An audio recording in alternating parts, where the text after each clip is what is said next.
नमस्कार बंधुरा welcome back to my kitchen Sumitra का तड़का। चलुन बंधुरा शुरू करी आजके रेसिपि। आज के आमरा बानाबो सर्षे पोस्त इलिश। प्रथमे कड़ाईते सर्षार तेल दिए दिलाम। देखुन बंधुरा आमी इलिश माछ धुए नुन माखिए रेखेछिलाम। एबार आमी एर मध्य हलुद गुঁড়ো माखिए देब। এইভাবে নুনটা आगे থেকে মাখিয়ে রাখলে মাছে ভালোভাবে খেয়ে নিবে, ভিতরেও ঢুকে যাবে নুনটা, স্বাদও ভালো হবে।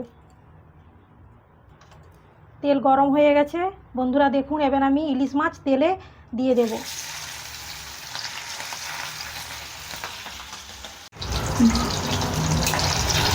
দেখুন বন্ধুরা মাছটা আমার এক সাইড ভাজা হয়ে গেছে। মাছটা ভাজা হতে হতে আমি ততক্ষণা এই যে পোস্ত নিয়েছি, সাদা সরষা নিয়েছি, আর একটুখানি পেঁয়াজ পেস্ট করে নেব। এগুলো সব পেস্ট করে নেব। দেখুন বন্ধুরা ইলিশ মাছটা আমার ভাজা হয়ে গেছে কত সুন্দর। আমি বেশি লাল করে ভাজিনি, হালকাভাবে ভেজেছি এইভাবে। এইটা এবার তুলে নেব, হয়ে গেছে।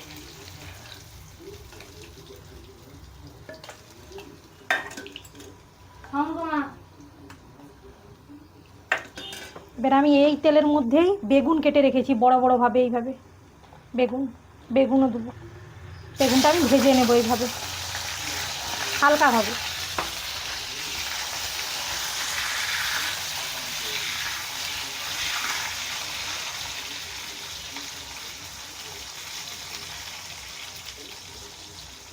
বেগুনটা ভেজে নেব ইলিশ মাছে দেওয়ার জন্য। যে বেগুন খায় না সে ইলিশ মাছে বেগুন দেবে না, যে খায় সে দেবে বেগুন। বেগুন দিলে ইলিশ মাছে ভালো স্বাদ হয় খেতে। অল্প করে বেগুনের মধ্যে আমি লবণ দিয়ে দেব, অল্প করে হলুদ গুঁড়োও দিয়ে দেব। এইভাবে আমি কিছুক্ষণ ভেজে নেব হালকাভাবে।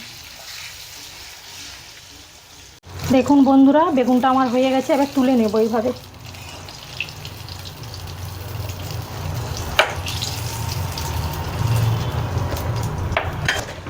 এবার আমি এই তেলের মধ্যে শুকনো লঙ্কা, কালো জিরা একটুখানি দিয়ে দিলাম হালকা করে, স্বাদ ভালো হবে। এবার আমি পেঁয়াজ কুচি দিয়ে দেবো তেলের মধ্যে।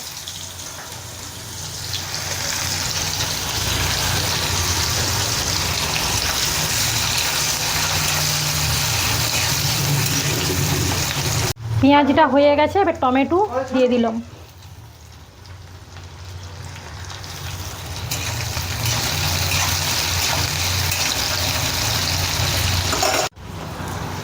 দেখুন বন্ধুরা পেঁয়াজ টমেটোটা হয়ে গেছে।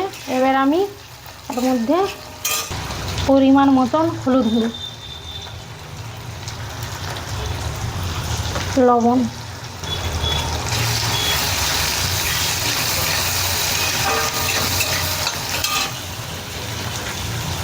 সরষা পোস্ত পেস্ট দিয়ে দেবো পরিমাণ মতো।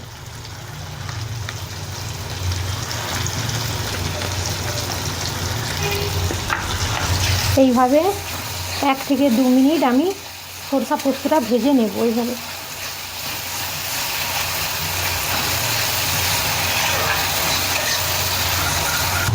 লঙ্কার গুঁড়ো পরিমাণ মতন দিয়ে দেব।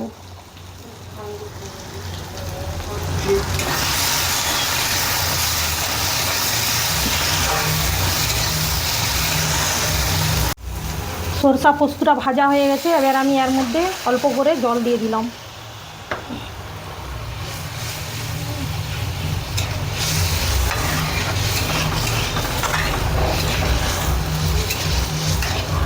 এটাও এর মধ্যে দিয়ে দিলাম।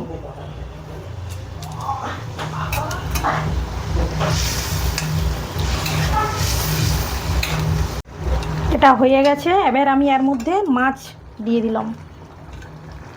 1 থেকে 2 মিনিট মাছটা দেওয়ার পর এইভাবে ফুটবে, দিলে এটা রেডি হয়ে যাবে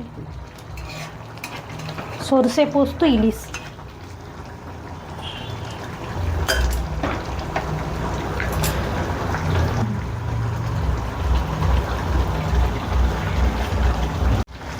কাঁচা লঙ্কা কেটে রেখেছিলাম, কাঁচা লঙ্কাটাও আমি এর মধ্যে দিয়ে দিলাম। এটা রেডি হয়ে গেছে বন্ধুরা, দেখুন কত সুন্দর হয়ে গেছে। এইটা আপনারা ভাত দিয়ে খাবেন, খুবই ভালো লাগবে খেতে।